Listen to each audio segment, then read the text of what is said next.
The next question concerns something that I personally have come across. There are people who think that philosophy is extra biblical and unnecessary.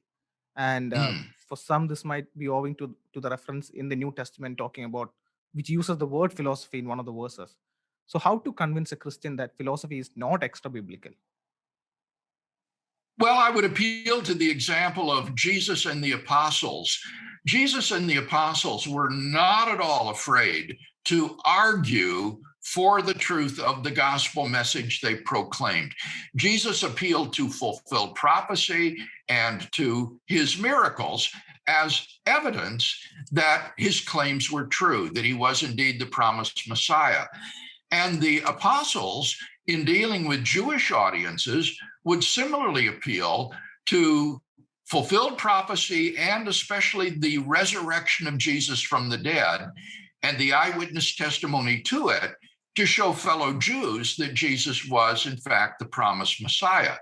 In dealing with Gentile audiences who didn't accept the Jewish scriptures, they would appeal to nature as testimony to the existence of a transcendent creator God of the universe to whom nature bears witness, as well as to the moral law written in our hearts to show our moral culpability before God.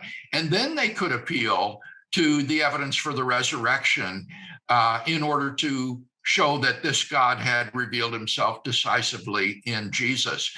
Now, when Jesus and the apostles presented arguments and evidence for the truth of the gospel, it's not as though they were working against the Holy Spirit or independently of the Holy Spirit.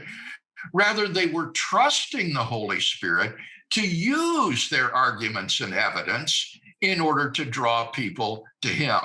The fundamental fallacy of the objection that you mentioned is that it fails to understand that the Holy Spirit uses means.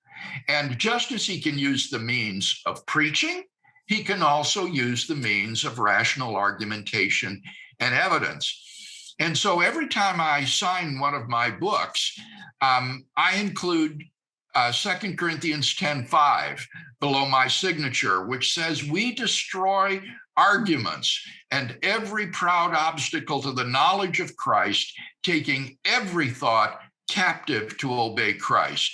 So I think this is a quite biblical approach to persuasion.